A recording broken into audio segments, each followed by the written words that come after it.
하나님 말씀은 히브리서 11장 13절에서 16절까지 제가 읽겠습니다. 이 사람들은 다 믿음을 따라 죽었으며 약속을 받지 못하였으되 그것들을 멀리서 보고 환영하며 또 땅에서는 외국인과 나그네로라 증거하였으니 이같이 말하는 자들은 본향 찾는 것을 나타냅니다. 저희가 나온 바 본향을 생각하였다면 돌아갈 기회가 있었으려니와 저희가 이제는 더 나은 본향을 사모하니 곧 하늘에 있는 것이라. 그러므로 하나님이 저희 하나님이라 일컬음을 받으심을 부끄러워 아니하시고 저희를 위하여 한 성을 예비하셨느니라. 오늘 본문에 보는 이 믿음의 내용들을 보면 저들은 믿음을 따라 죽었고 이 세상에 속하지 않은 것을 알고 있었다고 합니다. 그래서 하나님이 저들의 하나님이라 일컬음 받기를 부끄러워 아니하셨다라는 보상을 받은 것으로 되어 있습니다. 그러나 우리가 이 부분을 다시 한번 생각해 보면 믿음을 따라 죽고 이 세상을 나그네로 살고 하는 것이 조건이 되어 그 믿음에 대하여 하나님이 보상으로 하나님이 되시는 일은 성경 전체 사상과는 맞아 보이지 않습니다. 특별히 이 부분이 그 앞에 있었던 아브라함의 부름과 사라가 그 이삭을 잉태하는 사건을 가지고 예를 든 것을 보면 이 믿음이 보상을 받는 조건으로서 제시된 것 같아 보이지는 않습니다. 물론 믿음에는 우리의 책임 부분이 가장 큰 몫을 차지하는 것이 사실이지만 이렇게 성경의 가르침을 뒤쫓다 보니까 믿음이라는 설명이 우리가 생각하는 것보다 훨씬 넓고 크다는 것을 발견하게 됩니다. 먼저 로마서 1장으로 가보십시다. 로마서 1장 17절.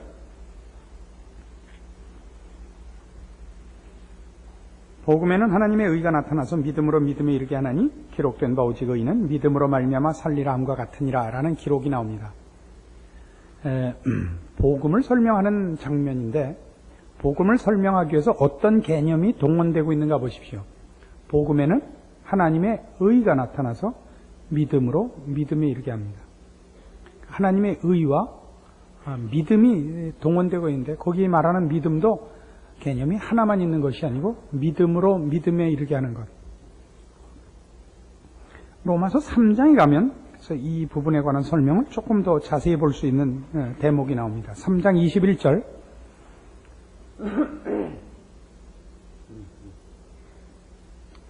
이제는 율법 외에 하나님의 한 의가 나타났으니 율법과 선지자들에게 증거를 받은 것이라.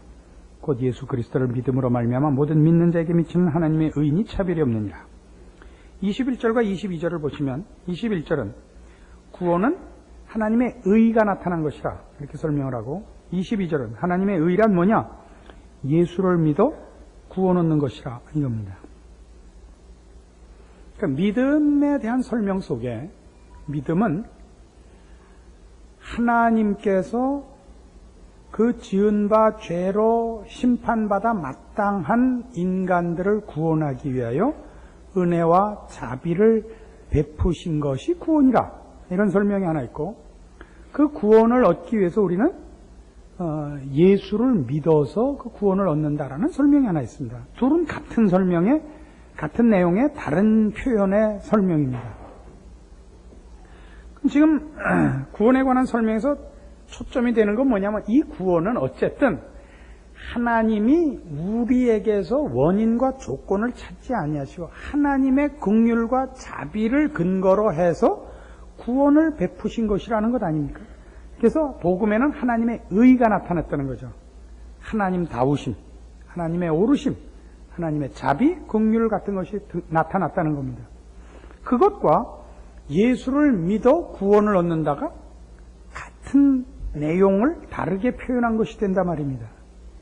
그러니까 여기서 말하는 믿음은 그런 차원에서 하나님의 의로운 통치에 들어가는 방법입니다.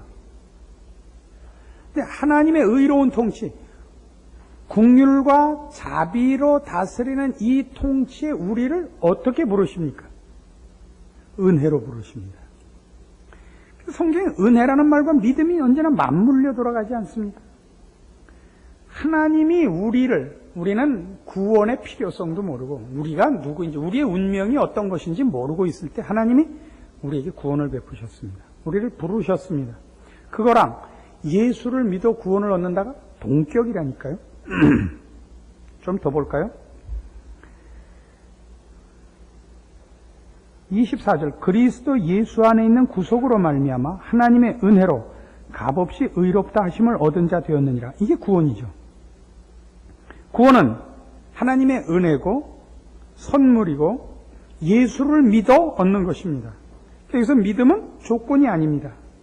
우리 로마서 할 때 그토록 많이 했던 거죠. 25절 이 예수를 하나님이 그의 피로 인하여 믿음으로 말미암는 화목 제물로 세우셨으니 이는 하나님께서 길이 참으시는 중에 전에 지은 죄를 간과하심으로 자기의 의로우심을 나타내려 하심이니 곧 이때 자기의 의로우심을 나타내사 자기도 의로우시며 또한 예수 믿는 자를 의롭다 하려 하심이니라 이렇게 나옵니다.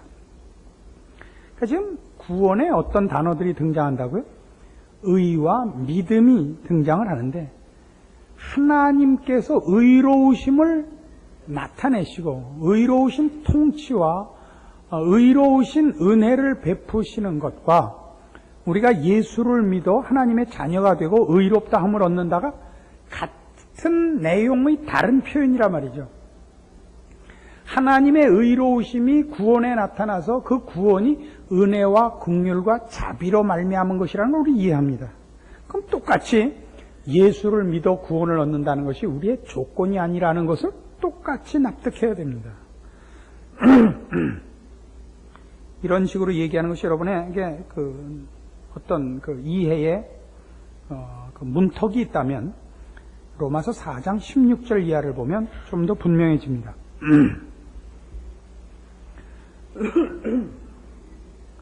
로마서 4장 16절 이 중요한 설교를 하려고 그러면 이렇게 목이 쉬어요. 일반적인 표현으로 목이 메요. 듣기는 거북하겠지만 내용은 중요하니까 좀 잘 들어주시기 바랍니다. 목사가 평생에 중요한 설교를 본인이 느낄 때 중요한 설교를 몇 개 하는 게 없는데 이것만은 하고 죽어야겠다라고 생각한 몇 안 되는 내용 중에 하나입니다. 아셨죠? 그러니까 좋은 말로 할 때 정신 차리시고 들어주십시오. 16절 다시 봐요. 그러므로 후사가 되는 이것이 은혜에 속하기 위하여 믿음으로 되나니 이는 그 약속을 그 모든 후손에게 굳게 하려 하심이라. 율법에 속한 자에게뿐 아니라 아브라함의 믿음에 속한 자에게더니 아브라함은 하나님 앞에서 우리 모든 사람의 조상이라. 아브라함은 우리의 믿음의 조상입니다. 아브라함은 우리가 얻을 구원의 첫 효시입니다. 근데 그에게 믿음의 조상이 되게 하고 우리가 얻는 구원의 첫 효시가 되게 하는 대표적인 초점은 뭐냐? 그러면 믿음이죠. 믿음으로 의롭다함을 얻는 것입니다.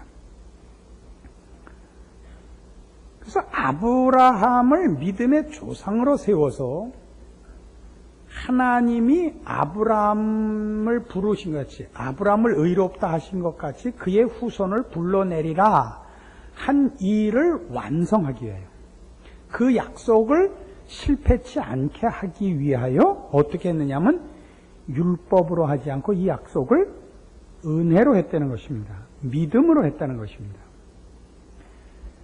믿음이 조건이면 아브라함이 하나님을 믿었다 말았다 할 때마다 그 약속이 성립됐다 취소됐다 할 것 아닙니까? 그러면 그 약속은 굳지 못하죠. 그 약속은 성공할 수가 없죠.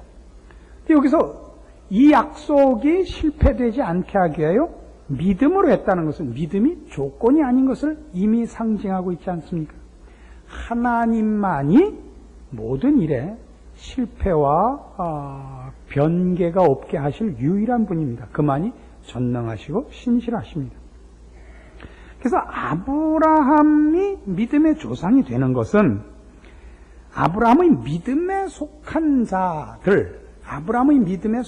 자들을 말하자 아브라함이 하나님 앞에 믿음의 조상이 되게 함으로써 그 뒤에 부를 모든 자들에게 하나님이 그렇게 하시겠다는 대표 인물인 거예요. 어떻게요? 기록된 바 내가 너를 많은 민족의 조상으로 세웠다 하심과 같으니 그의 믿음 바 하나님은 죽은 자를 살리시며 없는 것을 있는 것 같이 부르시는 이시니라. 아브라함이 바랄 수 없는 중에 바라고 믿었으니 이는 네 후손이 이같으리라 하신 말씀대로 많은 민족의 조상이 되게 하려 하심을 인함이라. 그가 100세나 되어 자기 몸에 죽은 것 같음과 사라의 태에 죽은 것 같음을 알고도 믿음이 약하여지지 아니하고 믿음이 없어 하나님의 약속을 의심치 않고 믿음에 견고해져서 하나님께 영광을 돌리며 약속하신 것을 또한 능히 이루실 줄을 확신하였으니 그러므로 이것을 저에게 의로 여기셨느니라 이렇게 나옵니다.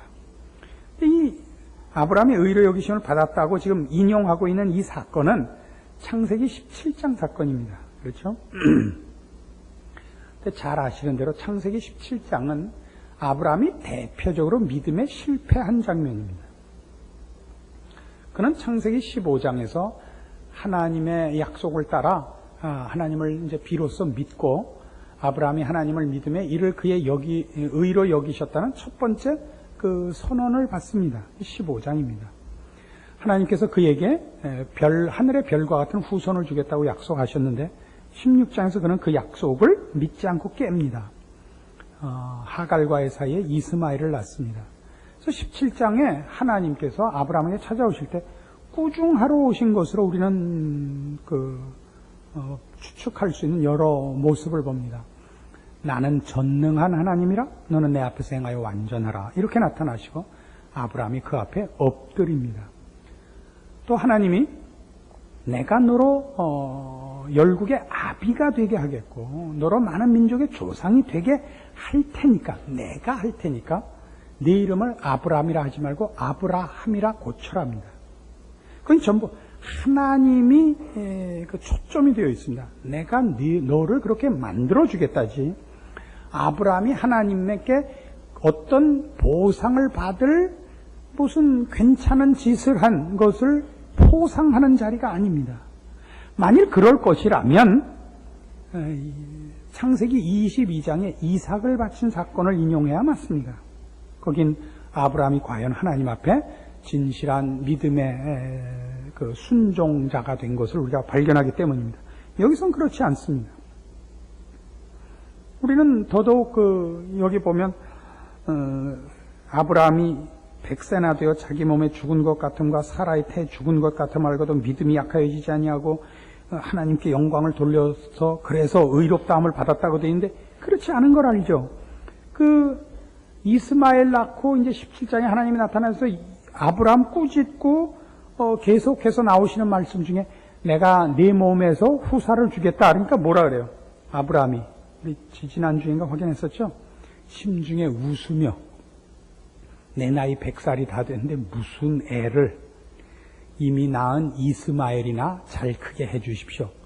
라고 곧다우 말을 한 사람입니다. 무슨 우리가 흠모할 만한 그리고 영시할 만한 어떤 조건도 거기서는 보이지 않습니다. 사실은.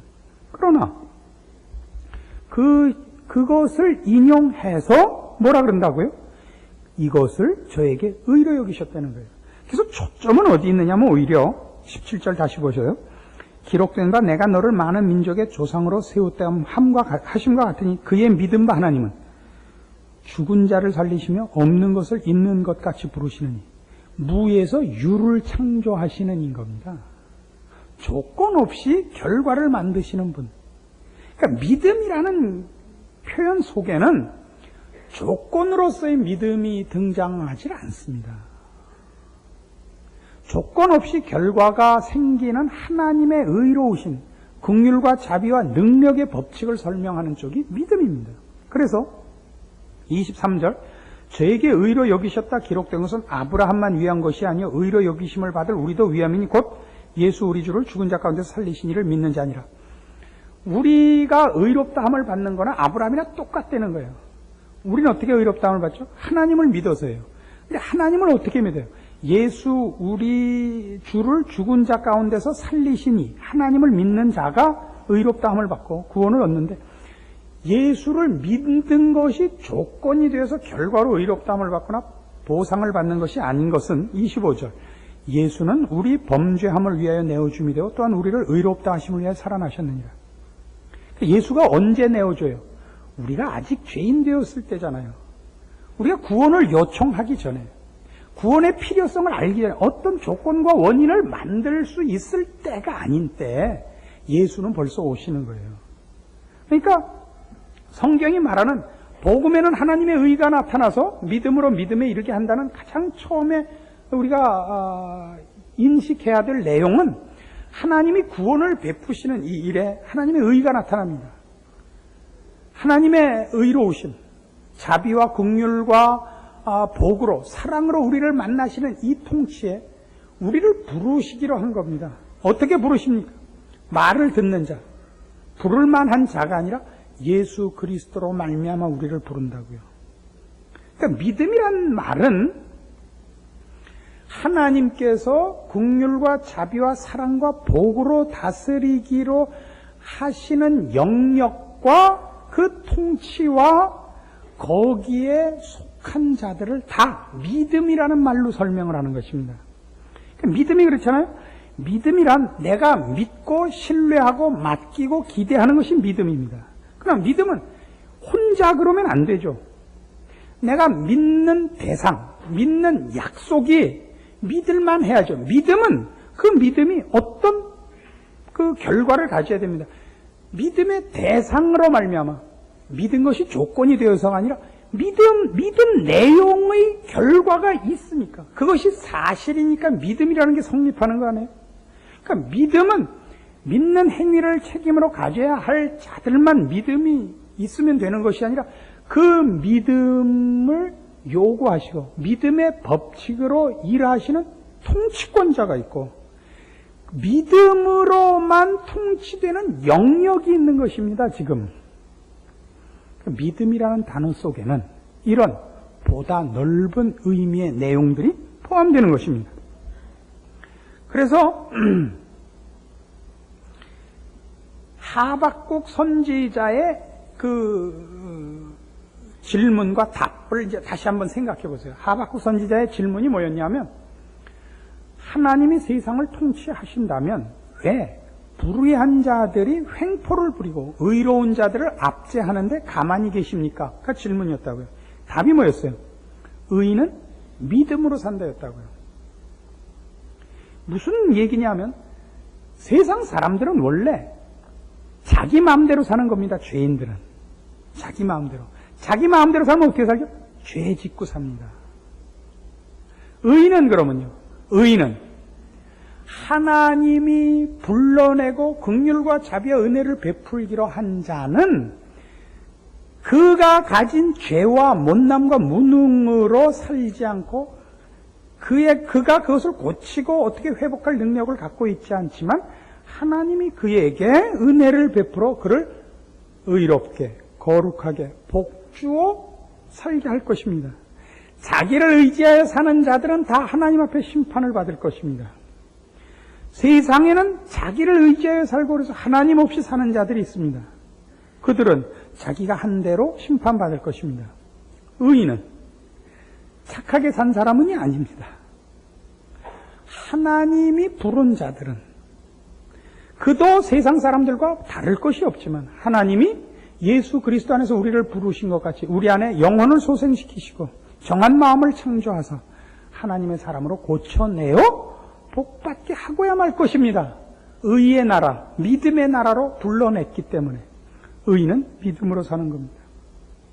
같은 얘기가 같은 식의 질문이 시편 73편에 나옵니다. 한번 봅시다.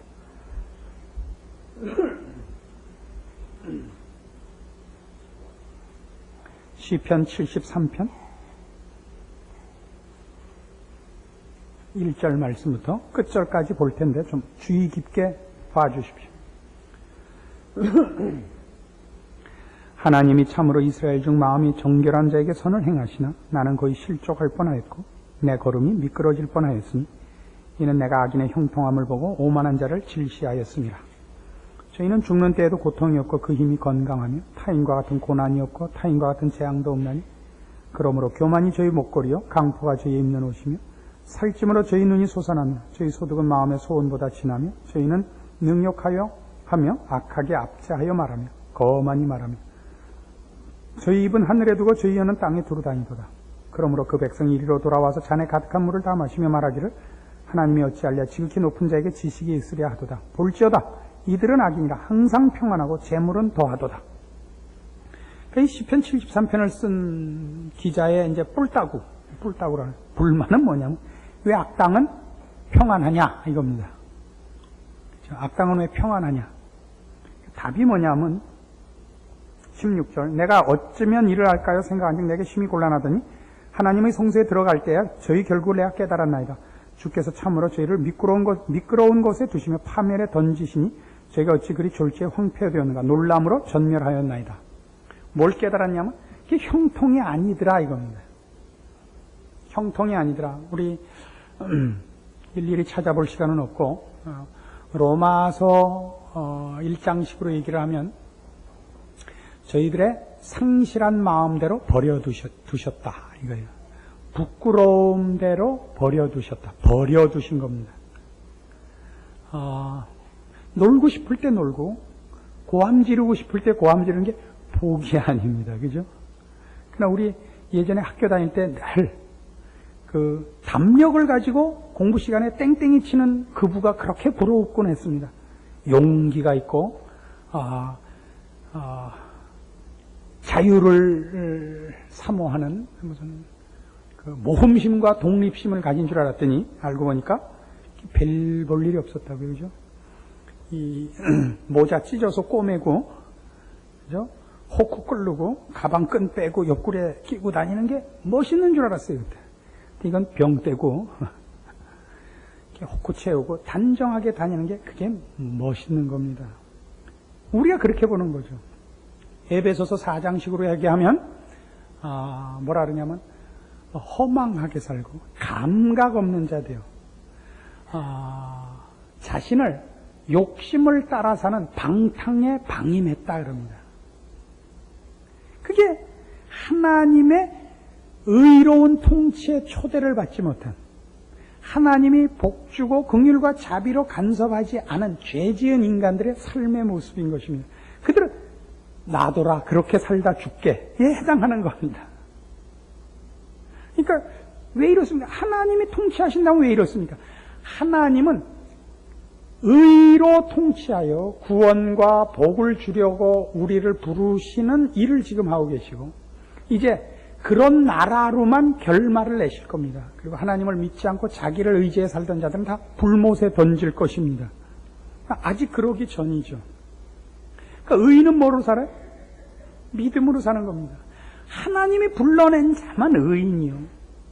그 나라는 믿음이라는 규칙으로만 통치되는 나라입니다.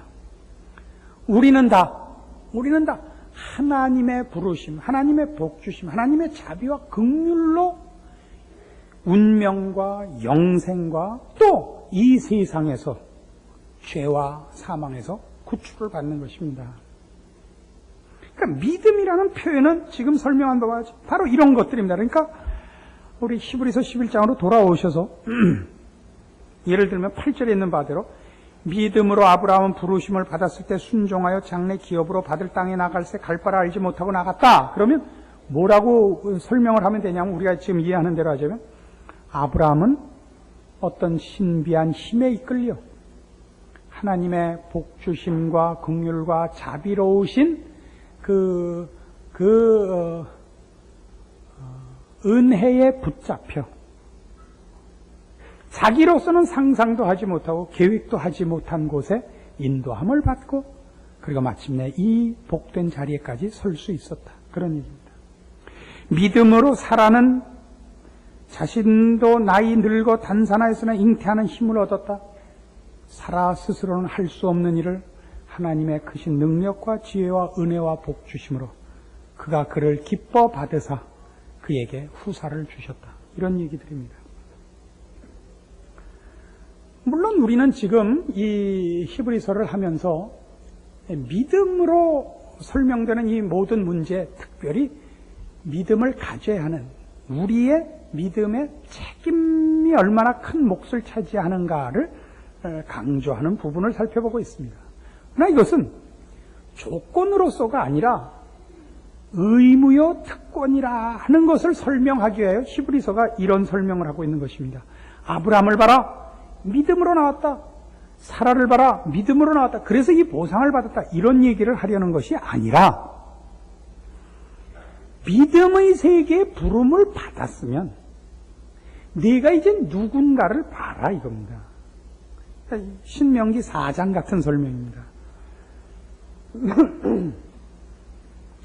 신명기 4장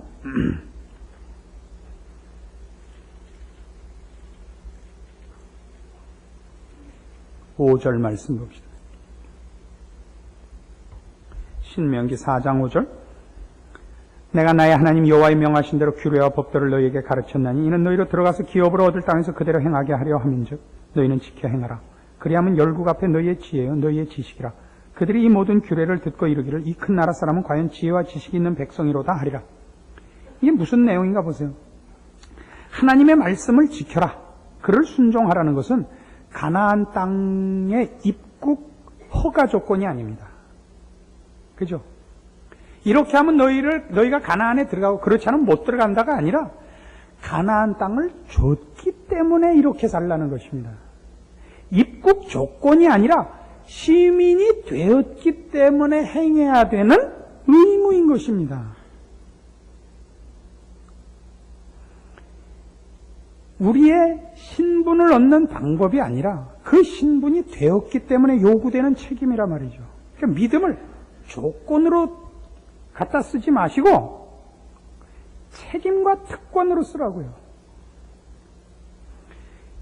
하나님께서 우리를 믿음으로 말미암는, 믿음으로 통치하시는 그 나라에 우리를 부르셨습니다. 하나님이 심판주로 우리 앞에 나타나신 것이 아니라 우리를 긍휼히 여기고 우리를 사랑하고 우리에게 복 주시려고 나타나셨습니다. 우리를 찾아오셨습니다. 우리를 찾으실 때 우리는 하나님 앞에 범죄하여 심판받을 조건밖에 없었습니다. 그 우리를 하나님 복 주기 위하여 어떤 방법으로 불렀다고요? 믿음으로 불렀다고요. 믿음이란 우리에게 조건이 없으되 복된 결과를 부여받는 하나님의 은혜로우신 법칙이요. 그 통치와 그 영역에 우리를 부르신 하나님은 의로우신 하나님이다. 이렇게 지금 성경이 설명하고 있는 것 아닙니까? 그게 믿음이죠. 그러니까 우리가 하나님의 통치와 복주심 속에 들어와 있으면 우리가 뭘 알아야 되냐면 당연히 이 나라에서는 하나님이 주인이요. 하나님이 법입니다. 하나님이 기뻐하시는 것을 해야 되고 하나님이 싫어하는 건 안 해야 됩니다. 하나님만이 보상입니다. 그러니까 당연히 어떤 결과가 나오느냐면 조건으로서가 아니라 의무와 특권으로 우리는 세상과 등집니다. 믿음을 따라 삽니다. 하나님만이 우리의 보상입니다. 안 그렇습니까?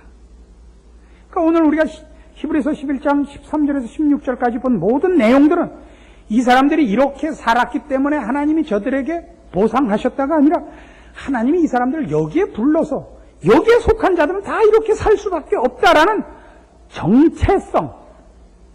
우리가 누구냐?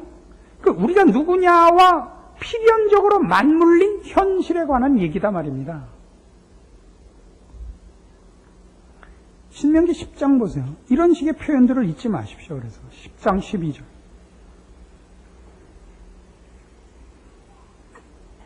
신명기 10장 12절. 이스라엘아, 네 하나님 여호와께서 네게 요구하시는 것이 무엇이냐? 곧 네 하나님 여호와를 경외하여 그 모든 도를 행하고 그를 사랑하며 마음을 다하고 성품을 다하여 네 하나님 여호와를 섬기고 내가 오늘날 네 행복을 위하여 네게 명하는 여호와의 명령과 규례를 지킬 것이 아니냐. 이게 지금 조건으로 요구되는 것 같습니까? 아니죠. 냉엄하지가 않잖아요. 시험을 보는 게 아니잖아요. 벌써 관계를 맺은 상태에서 권면하는 거잖아요. 그죠?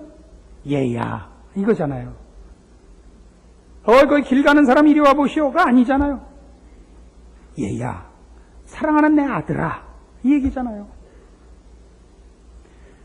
그래서 지금 이 히브리서 11장을 통해서 성경이 믿음으로라는 단어로 지금 나열하고 우리에게 가르치는 게 뭐예요? 우리가 그 은혜를 입어 이 자리에 들어왔잖아요. 우리 하나님의 자녀네요. 하나님의 복 주심과 긍휼과 자비의 대상, 그 통치 통치하에 들어와 있잖아요. 믿음의 세계에 들어와 있잖아요. 어떻게 들어왔는지 모르죠.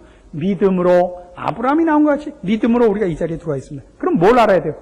우리가 어디 불려왔는지, 여기에서 통용되는 법이 뭔지 알라 말이에요. 당연히 세상을 외면해야 돼요. 여러분이 세상을 쳐다보면 여러분은 망하는 거예요. 여러분이 자동차 탔나 비행기 탔나라도 알아야죠. 자동차 타고 가다가 멀미하면 잠깐 세워주세요. 내리겠어요가 통하지만 비행기 타고 가 잠깐만 창문 좀 내려야겠어요. 이건 안 되잖아요. 그 머리 뒀다 어디 쓸 거예요? 호두 까먹을 때만 쓸 거예요? 그 머리로. 생각을 해보세요. 그 얘기입니다. 너희가 하나님의 자녀로 부름받아 지금 들어와 있는 곳, 너희를 다스리시고 너희를 복주시고 너희를 인도하시고, 그래서 너희가 여기 있게 된 그 모든 법칙, 그게 믿음이니라. 그 믿음의 통치 속에서, 이 믿음의 세계 속에서 너희가 받은 바 영광과 복된 운명과 너희의 특권과 책임 놓치지 마라. 여기서 왔다 갔다 하지 마라. 승리해라. 너희의 받은 바 특권에 필연적으로 부수되는 너희의 책임을 너희의 자랑으로 알고 지지 말고 승리하여 하나님 앞에 칭찬받으라. 그런 권면들이 오늘 이 본문이 지시하는 내용들인 것입니다. 기도하십시다.